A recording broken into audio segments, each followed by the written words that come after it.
hablábamos sobre el Espíritu Santo como la tercera persona de la Trinidad.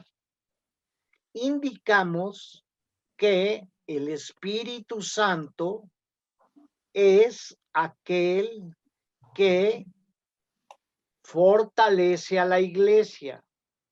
El Espíritu Santo desarrolla a la iglesia. El Espíritu Santo da crecimiento a la iglesia. Mencionamos también que la iglesia tiene 3 atributos. ¿Cuáles son estos 3 atributos? La iglesia es santa, la iglesia es una, la iglesia es católica en el sentido de su composición, es decir, es universal en razón a su composición. ¿Qué entendemos por composición de la iglesia? Entendemos que la iglesia es aquel conjunto de creyentes de todas las razas, de todas las naciones, de todos los pueblos, de tal manera que es católica en ese sentido. Pero la iglesia es universal en el sentido de su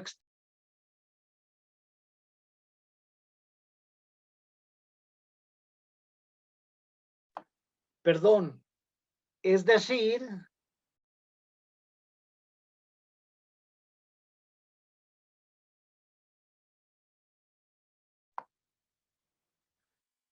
ya se escucha. Entonces, mencionamos que la iglesia es universal en el sentido de su extensión, es decir, la presencia de la iglesia en las diferentes naciones, en los diferentes países de este mundo. Y dijimos que la iglesia tiene una característica, tiene una esencia. ¿Y cuál es esta esencia? La comunión de los santos. Esto es muy, muy importante. La iglesia no es una organización social, ni mucho menos. La iglesia no es un conjunto de personas que van a entrelazar lazos de amistad. Es verdad que en la iglesia se entrelazan estos lazos de amistad. Sin embargo, la esencia de la iglesia, la naturaleza de la iglesia es la comunión de los santos. Y nos vamos a detener a comunión de los santos. Es muy importante tener, aunque sea un concepto general de lo que es la comunión de los santos. La Iglesia Universal Invisible es la comunión de los santos. La iglesia local es la comunión de los santos. Cuando hablamos de la comunión de los santos, necesariamente tenemos que hablar del papel, de la función de la iglesia para el crecimiento, el desarrollo y el fortalecimiento del cristiano en la iglesia como un instrumento que utiliza el Señor para el crecimiento, el desarrollo y el fortalecimiento del cristiano, es decir, la madurez del cristiano. es verdad que el cristiano por sí solo tiene la enorme responsabilidad de crecer espiritualmente. El cristiano tiene la responsabilidad de fortalecerse espiritualmente. Y también el cristiano tiene la responsabilidad por sí mismo de un desarrollo en la madurez cristiana.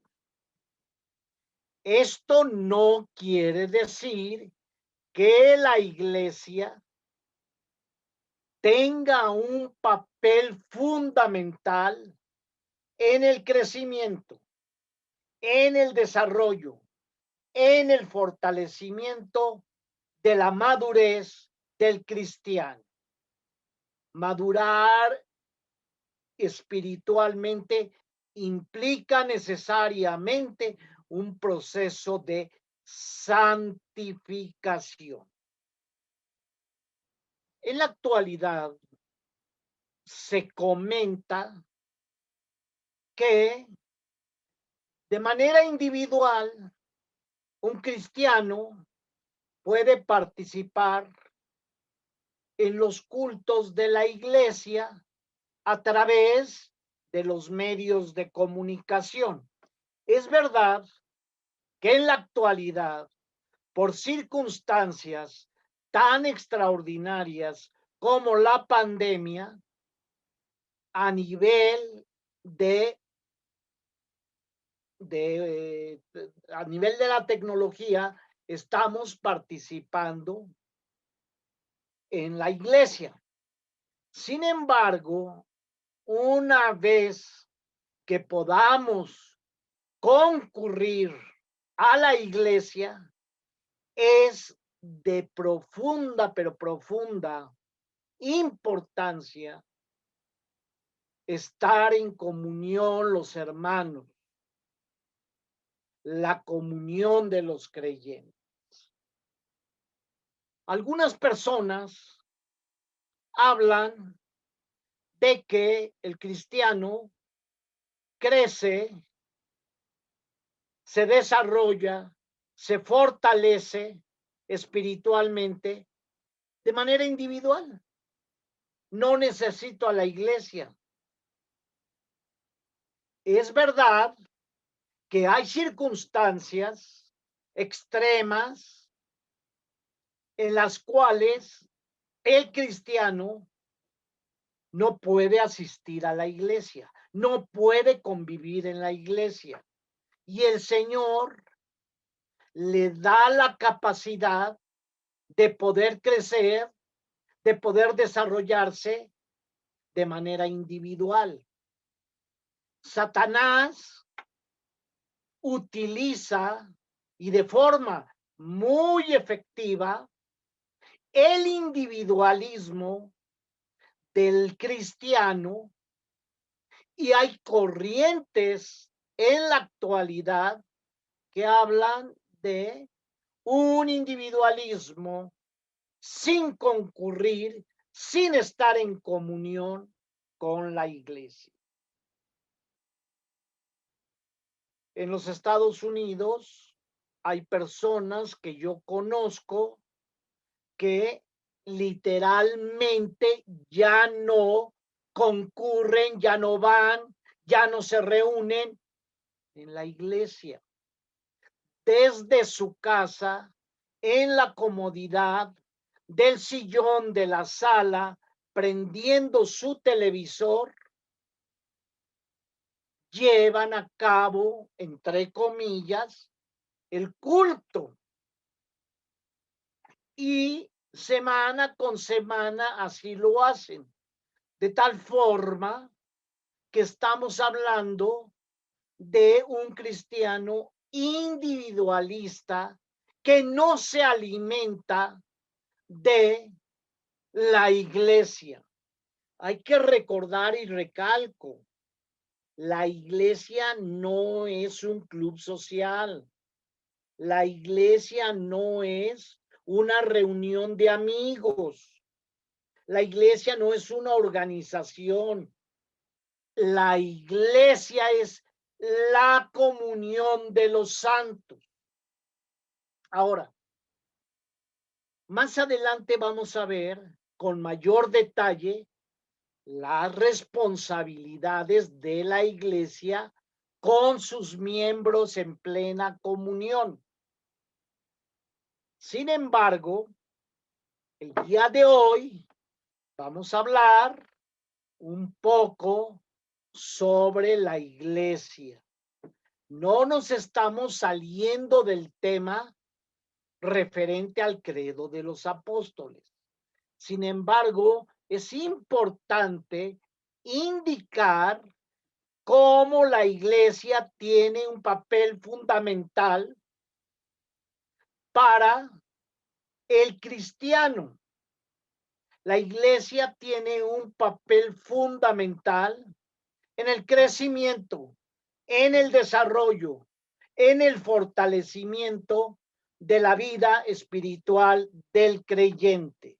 Es decir, la iglesia es determinante en el sentido de que el cristiano, en un ambiente propicio, se desarrolla espiritualmente, crece espiritualmente, se fortalece espiritualmente y además, y esto es muy importante, toma conciencia de sí mismo como cristiano.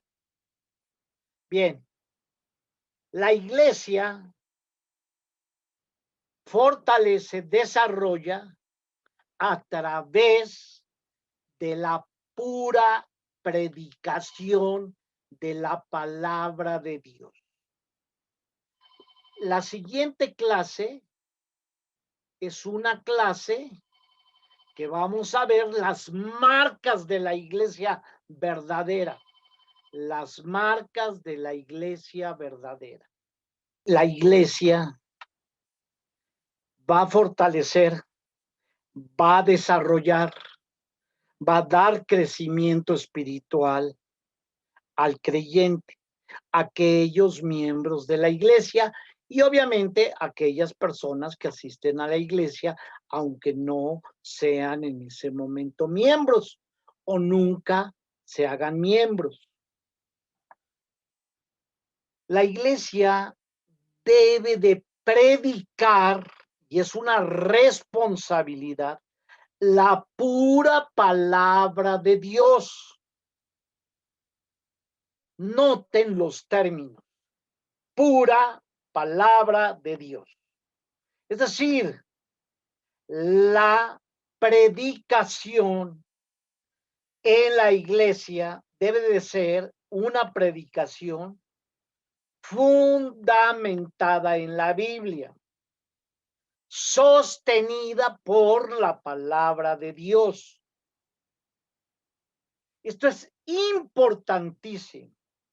El crecimiento espiritual del creyente está dado por la exposición de la palabra de Dios, la pura predicación de la palabra de Dios.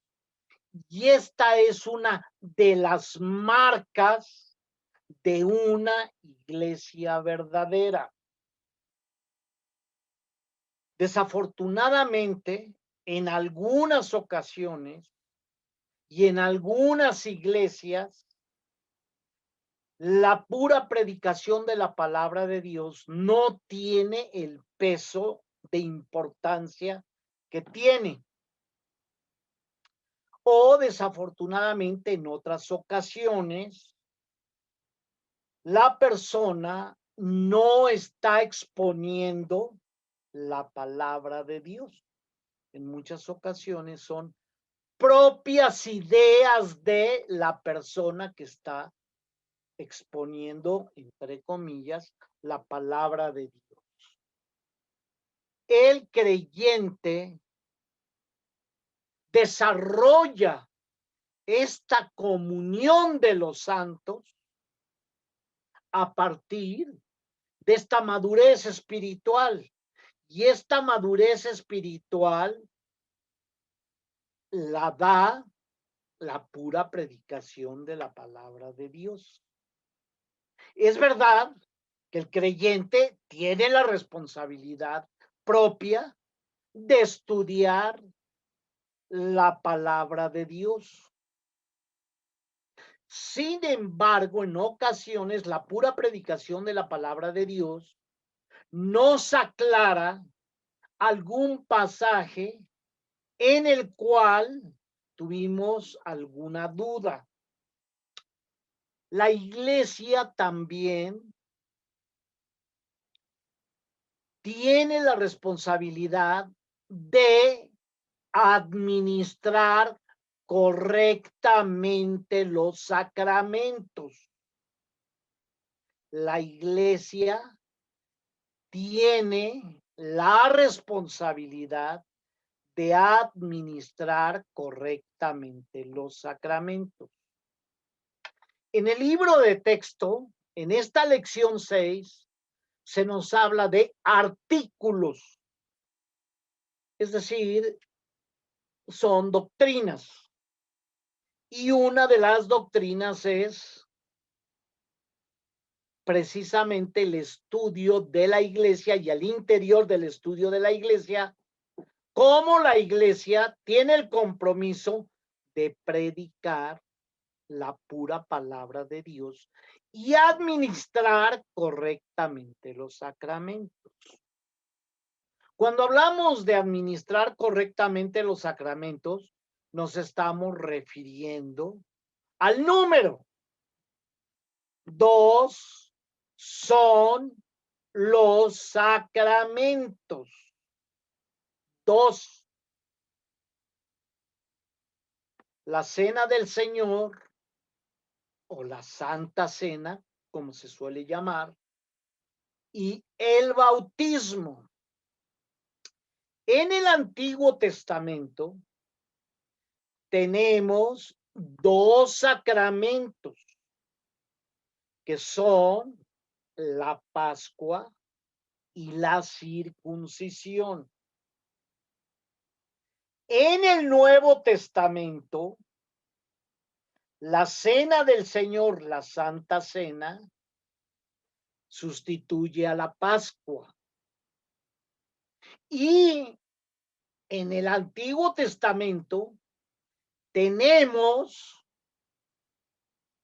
a el otro sacramento que es la circuncisión. En el Nuevo Testamento, la circuncisión va a ser sustituida por el bautismo. Solamente 2 sacramentos: el bautismo y la cena o la Santa Cena del Señor. Calvino habla de que estos 2 sacramentos también son predicación. Y la administración correcta de estos 2 sacramentos están predicándole a las personas cristianas en plena comunión que participan de estos sacramentos, sobre todo del sacramento de la Santa Cena, en el sentido de que se hace con cierta regularidad de acuerdo a lo que la Iglesia haya considerado y el consistorio. Ahora, hay que recordar que la Pascua es una fecha para los judíos sumamente importante, porque recuerda cuando el pueblo es liberado por Dios de la bota del imperio egipcio, de los egipcios. Y estamos hablando de una fecha histórica de liberación. La Santa Cena sustituye a la Pascua. La circuncisión hace énfasis en el niño y el niño circuncidado es una señal de que ese niño se encuentra al interior del pacto.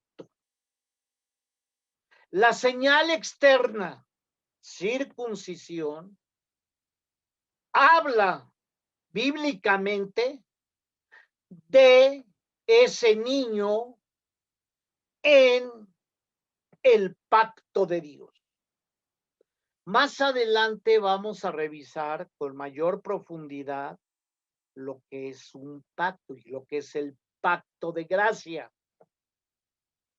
Un pacto, en este caso el pacto de gracia, es un compromiso por palabra del Señor. El Señor se compromete por palabra a salvar a los escogidos, a salvar a su pueblo. De tal manera que la circuncisión implica el cuidado y la responsabilidad de los padres para conducir a los hijos por el camino de la salvación. Es verdad, ellos recibirán de manera personal el llamado del Señor, pero es muy importante que desde pequeños estos niños estén en un ambiente cristiano recibiendo enseñanza para que se cree un ambiente propicio cristiano. Es verdad que el Señor rescata a sus hijos de muy diversas maneras. Sin embargo, la palabra de Dios sí nos habla del cuidado y la responsabilidad de los padres hacia los hijos, de la responsabilidad de la enseñanza bíblica, de la responsabilidad de la oración, de la responsabilidad de que estos hijos conozcan la palabra de Dios y obviamente la salvación, que es llamamiento del Señor para con sus hijos, para con aquellas personas que el Señor les ha llamado. Entonces esto es muy importante, pero también es muy importante entender que hay elementos tanto en el bautismo como en la cena del Señor o la Santa Cena. Estos dos elementos de la Santa Cena, de la Cena del Señor, son el pan y el vino, que representan, y recalco, que representan el cuerpo y la sangre del Señor. Representan. Nosotros, los cristianos evangélicos, no creemos en la doctrina de la transubstanciación. Repito, los cristianos evangélicos reformados no creemos en la transubstanciación, doctrina equivocada. ¿En qué consiste la transubstanciación? Consiste en que literalmente afirman de manera equivocada que el pan se transforma en el cuerpo de Cristo y el vino literalmente se transforma en la sangre de Cristo. De ninguna manera los cristianos estamos de acuerdo con la doctrina equivocada de la transubstanciación.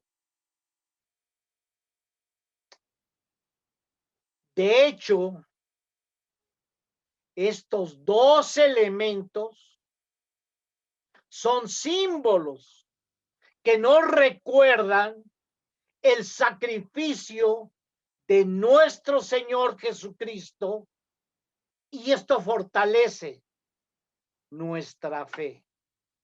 Esto fortalece nuestra convicción.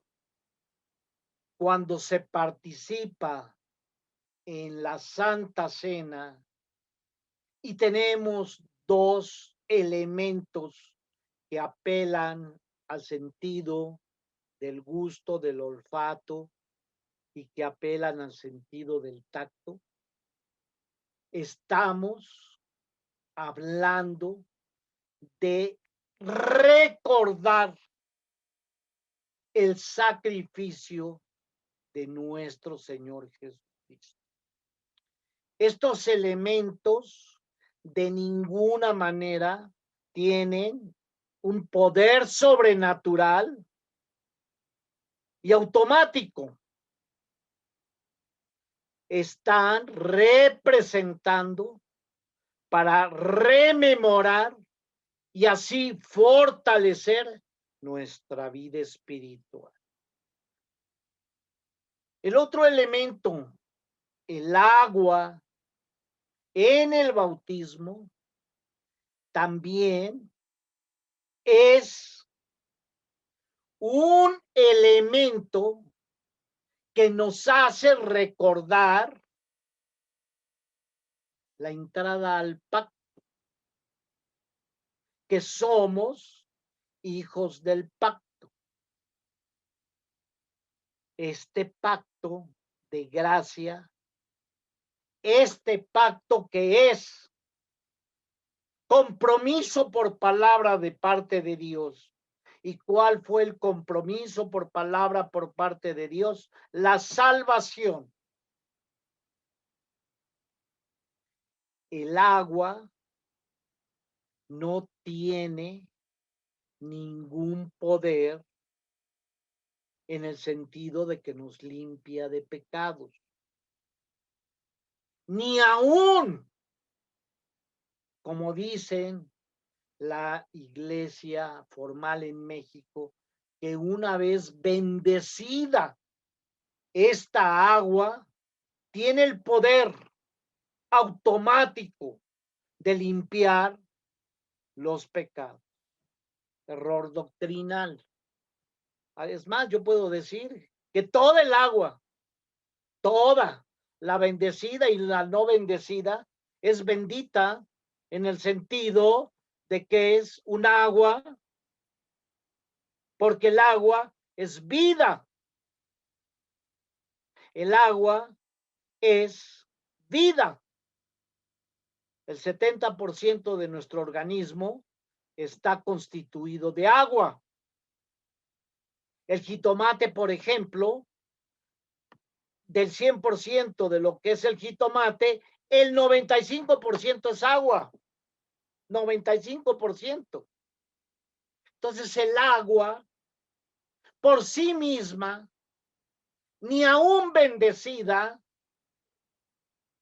tiene automáticamente el poder de limpiar pecados. Y nos preguntamos, entonces, ¿de qué sirvió el sacrificio vicario de nuestro Señor Jesucristo si hay un elemento llamado agua bendecido por el sacerdote que nos limpia de todo pecado?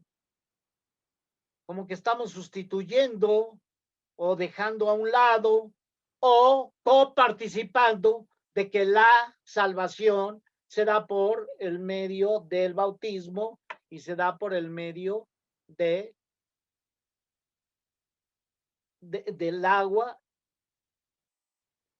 y no del sacrificio o del sacrificio de nuestro Señor Jesucristo. Entonces, esto es muy importante, hermano. Entender que son elementos que representan y que nos hacen recordar.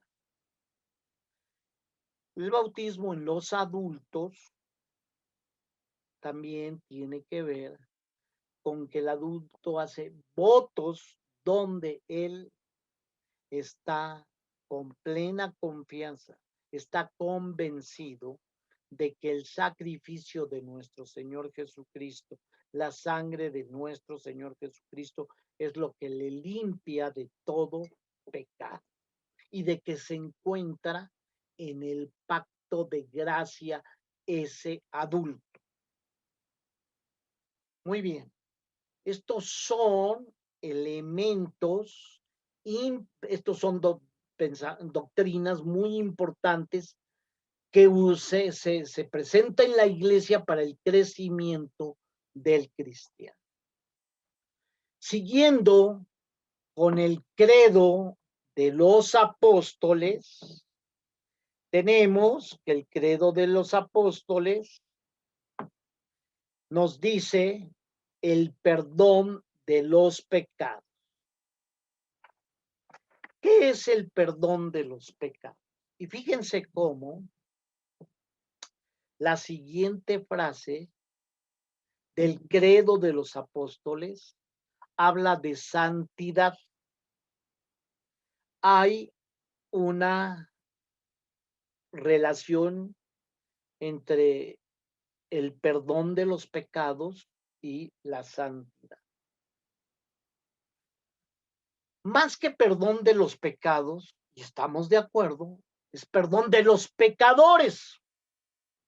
Más que perdón de los pecados, es perdón de los pecadores. Es verdad que lleva implícita la frase perdón de los pecados, perdón de los pecadores. Ahora, ¿qué es el perdón?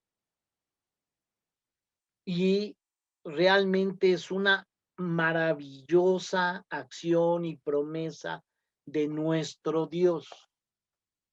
Es la básica esperanza del cristiano, el perdón de los pecados. La básica esperanza cristiana. ¿Y por qué es básica? Porque es fundamental. Y si es fundamental, es muy importante. Ahora, ¿qué es el perdón de los pecados? Perdón también se puede definir como remitir.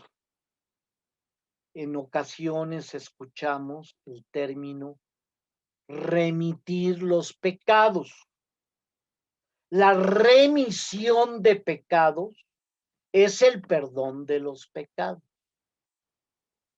Si nosotros acudimos al diccionario académico, remitir es sinónimo de perdonar, pero también remitir es alzar una culpa, alzar una pena.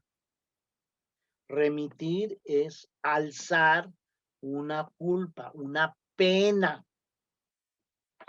Pero también remitir es eximir de una obligación, librar de una obligación. Fíjense, hermanos. Remitir, eximir, perdonar. Pero también remitir es alzar una culpa, una falta. De tal manera que podemos decir que el perdón de los pecados es librarnos de una culpa, es librarnos de una responsabilidad. Eximir, librarnos de una responsabilidad. El perdón de pecados es eximirnos de una responsabilidad. El librarnos de una responsabilidad. ¿De qué se nos libra? De una responsabilidad. ¿De qué se nos libra? De que somos pecadores. Pero para que se nos libre de esta responsabilidad, para que se nos libre de estos pecados, es necesario que haya un libertador que asuma la responsabilidad de librarnos de los pecados. Es decir, nuestro Señor Jesucristo, a través de su sacrificio, nos libró, nos eximió de la responsabilidad, nos libró de los pecados, nos eximió de los pecados. Qué hermoso, perdón de los pecados. Alguien tenía que pagar por nuestros pecados. Alguien nos eximió. Alguien nos libró. Precisamente nuestro Señor Jesucristo, allí en la cruz, nos libró, nos eximió de la responsabilidad. Nos eximió de todo pecado, de todo pecado. De tal manera que, miren, podemos dar una definición de lo que es la iglesia a partir de el perdón de pecados. La iglesia es la asamblea de creyentes eximidos, librados de la responsabilidad, eximidos, librados, y la responsabilidad se trasladó hacia nuestro Señor Jesucristo, no por Él, sino por toda la humanidad creyente. Esa es la iglesia. Asamblea de cristianos librados de la responsabilidad, librados del pecado. Ya sabemos que hay otras definiciones de iglesia, ¿sí? Como el cuerpo de Cristo, etc. Pasamos al siguiente artículo o doctrina del credo de los apóstoles. ¿Cuál es la siguiente doctrina? Algunos teólogos hablan de artículos como sinónimo de doctrina. Una doctrina, recuerden, que es una enseñanza pedagógica. Pasemos a la siguiente enseñanza pedagógica, doctrina de el credo de los apóstoles. Y nos dice la resurrección de la carne. Hay que entender que cuando se escribió el credo de los apóstoles, había en ese mundo, en aquella época, en aquel lugar geográfico, una influencia filosófica muy aguda de los griegos. Y los griegos, en una parte de su filosofía, en algunas áreas de su filosofía, reprobaban, consideraban al cuerpo como malo, a la carne como mala, y decían que el cuerpo era la cárcel, era la prisión del alma. Fíjense, los griegos, una parte filosófica de estos griegos, indicaba que la carne, la humanidad, de el hombre era malo. La carne por naturaleza es mala, decían los griegos. Y los mismos griegos decían que la carne, que el cuerpo humano era la cárcel del alma. Esto lo afirmaban de manera equivocada porque obviamente no conocían la revelación especial de nuestro Dios. Porque podemos ver que en Génesis, entonces dice Génesis 2:7, entonces Jehová Dios formó al hombre del polvo de la tierra y sopló en su nariz aliento de vida y fue el hombre un ser viviente, Génesis 2:7. Dios hizo al hombre de polvo y sopló en su nariz el aliento de vida y el ser humano llegó a ser un alma viviente. No debemos olvidar que el cuerpo es el perfecto y necesario complemento del ser, que es una alma viviente. Esto es muy importante. El cuerpo creado por Dios es necesariamente y el perfecto complemento del ser, que es el alma viviente, del ser humano. Entonces el cuerpo es el complemento de esta alma viviente. Y es perfecto este complemento de esta alma viviente. Entonces, para el mundo griego era un sinsentido la resurrección de la carne.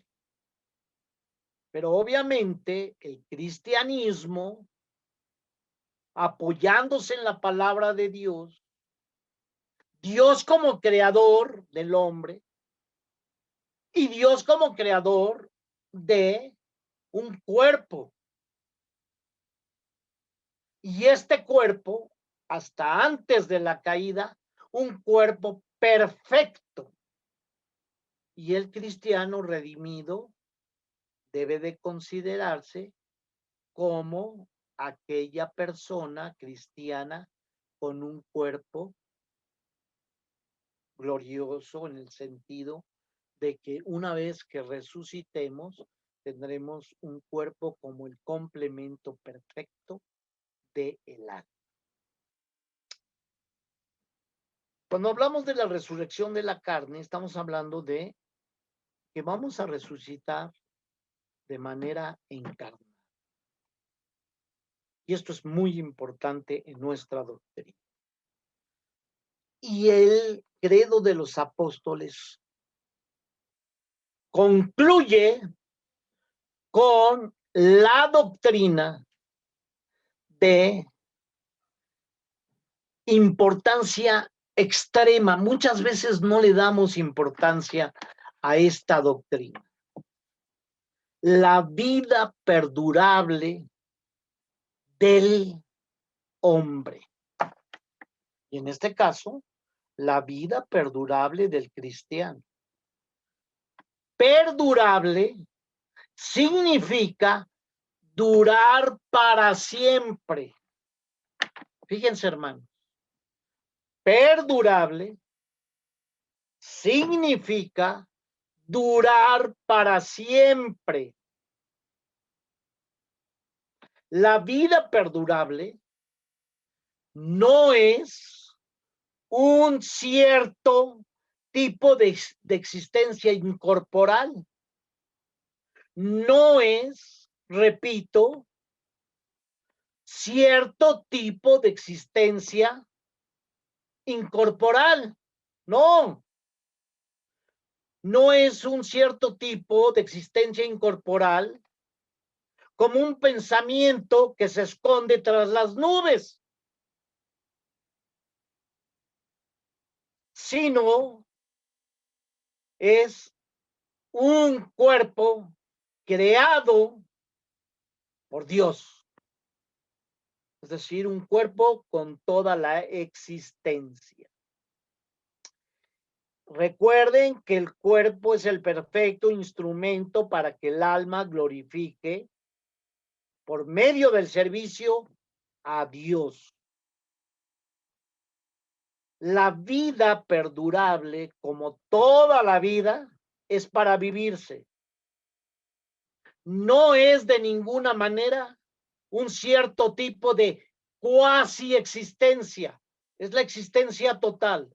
De tal manera que vamos a resucitar y vamos a tener por toda la eternidad un cuerpo que está alabando y glorificando al Señor porque estamos inscritos en el libro de la vida.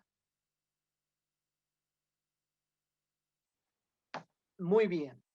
El credo de los apóstoles culmina con un amén. Amén no es ya terminó, ya es el final. Amén. En el sentido literal es así sea. Pero tenemos que interpretar amén no solamente en el sentido literal de así sea. El así sea implica convicción y responsabilidad por parte del creyente. De tal manera que una vez que he leído, que he estudiado, que he interpretado de manera correcta el credo de los apóstoles, terminamos con estoy convencido de todas las doctrinas que se encuentran al interior del credo de los apóstoles. Estoy convencido de la Trinidad. Estoy convencido de las dos naturalezas, divina y humana, de nuestro Señor Jesucristo. Estoy convencido de que mi Señor Jesucristo padeció bajo el poder de Poncio Pilatos.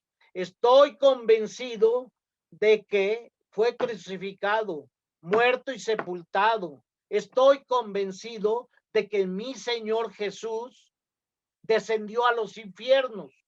Estoy convencido de que Él resucitó, de que ascendió, de que está sentado a la diestra de Dios Padre.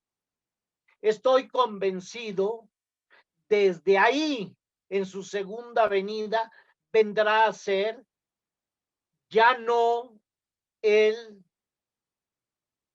Jesucristo que se humilló como siervo, sino mi Señor Jesús como juez. Y también estoy convencido en el Espíritu Santo y estoy convencido en la doctrina de la iglesia, la doctrina eclesiástica. Y estoy convencido del perdón de los pecados, de la resurrección de la carne y de la vida perdurable. Estoy convencido de un Dios creador y que es mi Señor, y estoy convencido de que es omnipotente, todopoderoso. Pero fíjense, hermanos, cuando me hago miembro de la iglesia, además de afirmar estas grandes verdades, estas grandes doctrinas, estas doctrinas fundamentales, adquiero una responsabilidad como miembro en plena comunión de la iglesia. Más adelante vamos a ver esta responsabilidad ante la iglesia. Muchas veces decimos amén y ya, ¿no? Nos quedamos en amén y no estamos haciendo una reflexión relativamente profunda de lo que implica decir amén. Amén no solamente es así sea. Sí, literalmente podemos traducir amén como así sea, pero el amén va más allá de la traducción literal, así sea. El amén va más allá en razón a responsabilidad y convicción. Convicción y responsabilidad. Muy bien, hemos terminado con la mitad del curso. Ahora vamos a pasar a algunas pequeñas preguntas. ¿Alguien me puede decir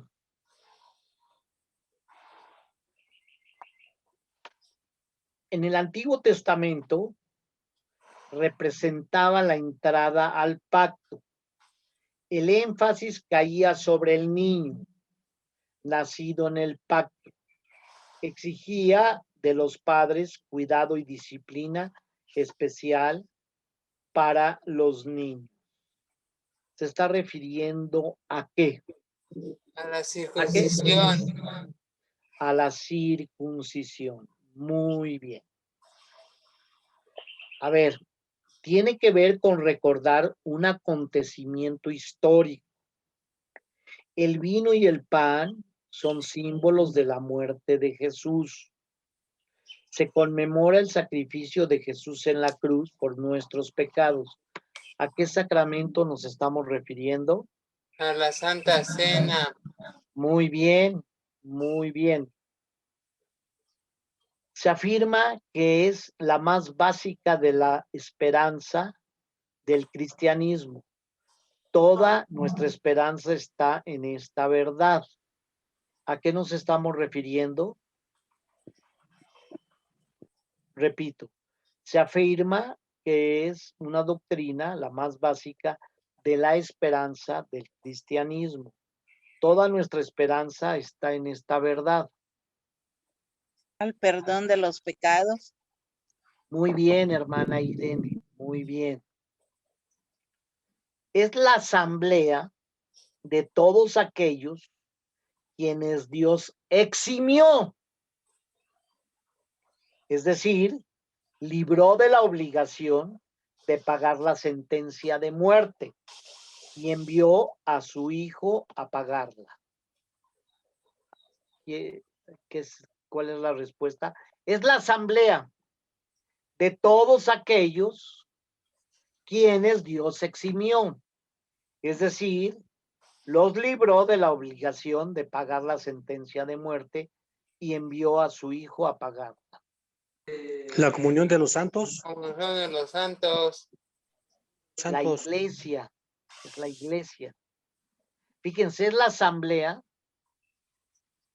de todos aquellos a que Dios eximió.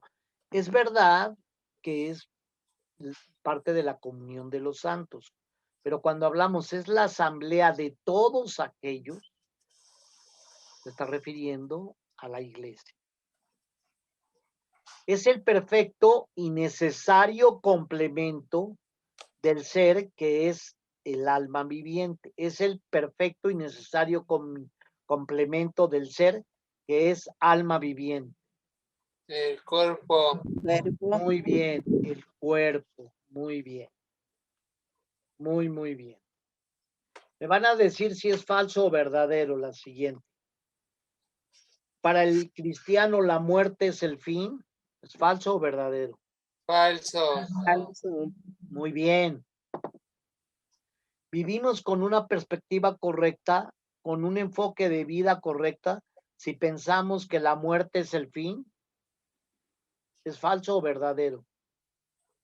Falso, porque no termina la vida cuando uno muere en carne y hueso. Muy bien. Entonces esto nos invita a vivir, o no nos invita, sino vivimos con una perspectiva correcta de que la muerte no es el fin, con un enfoque de vida correcto si pensamos que la muerte es el fin. Entonces fíjense que es falso esto. Cristo vive y está preparando un lugar para nosotros, para que donde esté Él, nosotros también estemos. ¿Falso o verdadero? Verdadero. Verdadero, muy bien. Amén no quiere decir solamente el final o ya terminamos. Amén no solamente quiere decir así sea. Amén es la expresión de una convicción y de un compromiso. ¿Falso o verdadero? Verdadero. Verdadero. Verdadero. Verdadero, muy bien. Verdadero, muy bien. Hermano Gamaliel, muy bien. Para ser miembro, la iglesia no tiene el derecho de pedir a los candidatos que indiquen su acuerdo con las doctrinas del credo de los apóstoles diciendo amén. Para ser miembro de la iglesia, ¿sí?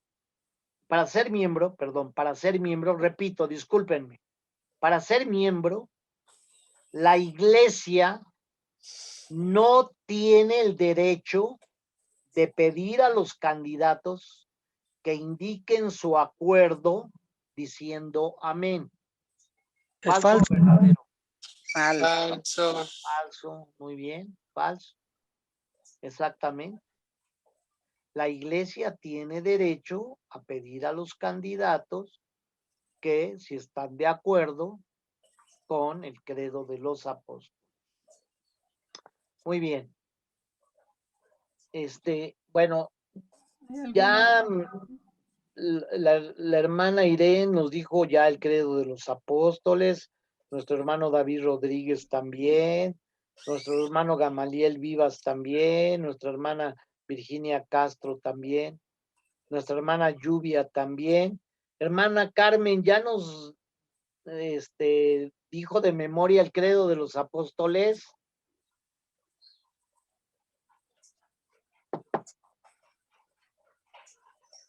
Bueno, parece que la hermana Carmen. Bueno, ok, Aquí estoy. sí, hermana. ¿Ya ¿Me no repite la recitó de pregunta? memoria el credo de los apóstoles?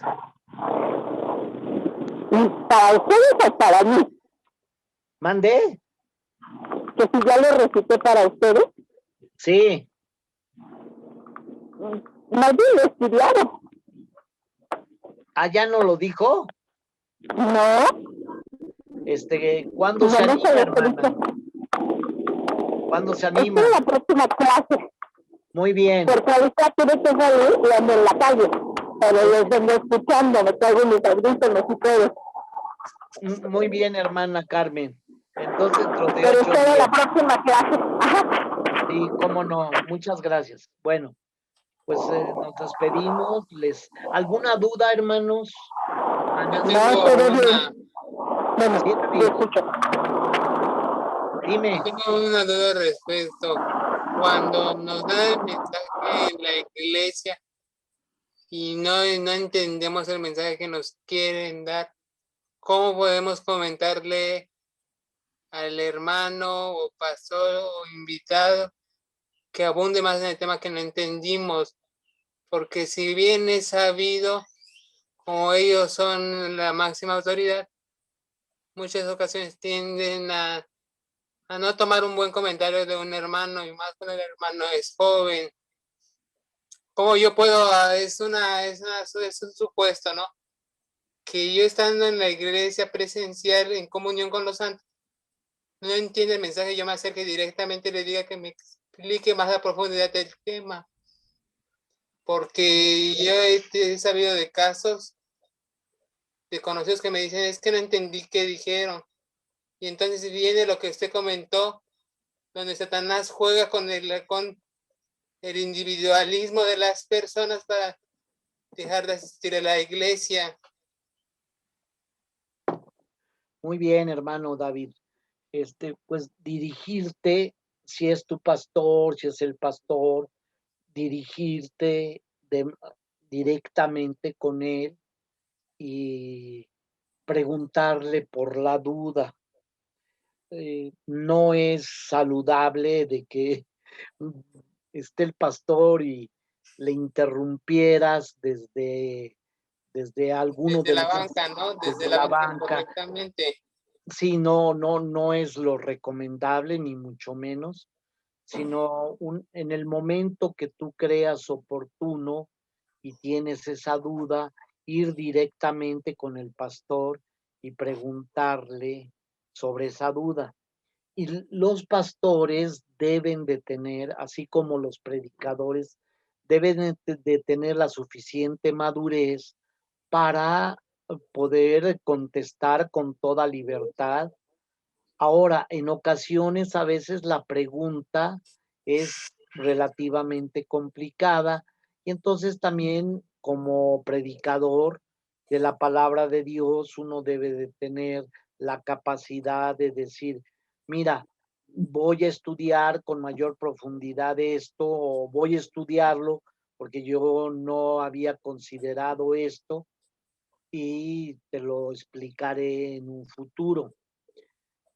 Por eso es muy importante la preparación de las personas que están en el púlpito, David, porque no solamente es tener conocimientos, sino un expositor de la palabra de Dios no solamente debe de ser una persona que esté capacitada, que interprete correctamente las escrituras, que estudie y que aplique para su vida y para la vida de la iglesia la enseñanza bíblica, sino también debe de tener la capacidad de poder comunicar estas enseñanzas, debe de ordenar sus ideas, debe de, en la manera de lo posible, poder explicar de la manera más sencilla, y repito, de la manera más sencilla posible, la exposición de la palabra de Dios. Es verdad que hay algunos pasajes de la palabra de Dios que demandan de una mayor exigencia para poder explicar de la manera más sencilla posible. Hay algunos pasajes de la Biblia que por la propia naturaleza del pasaje es difícil a veces, muy difícil traducir el pasaje en palabras sencillas. Pero es tarea de los predicadores, de la pura predicación de la palabra de Dios, tratar de expresarse de la manera más sencilla. Ahora, aquí también hay que pedirle al Espíritu Santo que nos dé iluminación y sabiduría para poder expresar sin distorsionar, sin equivocar la interpretación correcta de la palabra de Dios. Pero lo más importante, David, es que tú llegues directamente y de la mejor manera, no reclamando, no te entiendo nada, etc. No. De la mejor manera posible o de la mejor manera como hermanos cristianos, pedirle que te aclare la duda. Y si hay ocasiones en que la duda fue una duda generalizada, pues es válido que al siguiente domingo el pastor o la persona que predicó, pues pueda de alguna manera decirle, miren, me llegó un hermano, no decir el nombre del hermano, ni mucho menos, me llegó un hermano de la iglesia y me hizo esta pregunta y bueno, la respuesta es esta. Entonces, con todo amor y con toda confianza. Pero sí es importante, David, el que se tenga esta confianza y que cuando te quede duda, ahora también puedes recurrir no necesariamente al pastor, sino o al predicador, sino al otro miembro de la iglesia, quizá un anciano gobernante, o que tú notes de un hermano que tiene más o menos, no más o menos, que tiene conocimientos y doctrina sana, entonces preguntarle a él también, puedes hacerlo, sin confrontar la opinión del pastor con el anciano, ¿no? Sino Yo nada. diría como una duda personal más que nada, preguntar a otra opción, ¿no? Preguntarle yo personalmente. no sé, supongamos, ¿no? De la salvación, supongamos, que no me quede claro el motivo por el cual es la salvación, y para que yo pueda testificar también y pueda predicar yo con mi ejemplo, tengo una duda, ¿no? Acercarme con varios hermanos a preguntar para llegar a una sola conjetura de varias opiniones diferentes. Sí, también puedes hacer eso sin decir, tengo esta duda, hermano, me la puede aclarar o me puede explicarla, o con varios hermanos. Es muy válido, David. Sí, pero el propósito es que la duda, ¿sí?, desaparezca o se aclare y no manejarnos en sentido de una competencia doctrinal entre varias personas. No, como tú dices, David, es aclarar la duda. Y ese debe de ser el espíritu y el sentir. Gracias, maestro. Gracias por la respuesta que me brindó el día de hoy. Muy, muy satisfactoria. Esa duda tenía desde hace mucho tiempo, tenía esa duda, porque a mí me da temor a veces acercarme a preguntarle a mis líderes.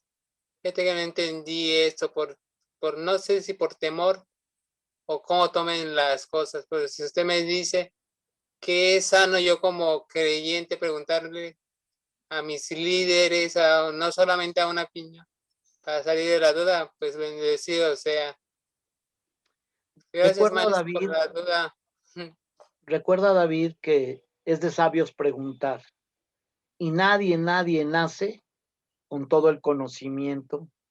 Y recuerda también, David, que sí es muy importante a la hora de la predicación pedirle al Espíritu Santo que nos ayude a estar atentos a la predicación de la palabra de Dios. Y Es correcto. en un espíritu apoyado por el Espíritu Santo, de que esa palabra de Dios nos está alimentando espiritualmente. Gracias, maestro, gracias por su duda, que me limó la duda que tenía. Bueno, muy bien. Pues no, nos vemos dentro de 8 días en la lección 7. Ya vamos avanzando hacia el otro lado de la orilla del río. Gracias, hermana Irene, gracias, David, gracias, Gamaliel, gracias, Vicky. Ahí está tu esposo, Vicky. Gracias, Gamaliel. Vicky. Mande. Está tu esposo para saludarle. No se encuentra, tuvo que salir de viaje. Ok, me lo saludas, Vicky. Con mucho gusto, y a usted también. Él estaba nervioso porque dice, no voy a oír la clase del maestro. Le digo, pero luego la suben en YouTube. Ah, bueno. Gracias, Lluvia, y gracias, Carmen. Maestra Francis, le agradezco mucho la coordinación. Gracias a usted, maestro. Muchas felicidades a todos. Que Dios les bendiga, que tengan bonito fin de semana. Y nos vemos entonces. Gracias. Gracias, buena tarde a todos. Hasta luego, pastora Irene. Sí, David, Dios te bendice. Hasta luego. Sí, hasta luego. Gracias.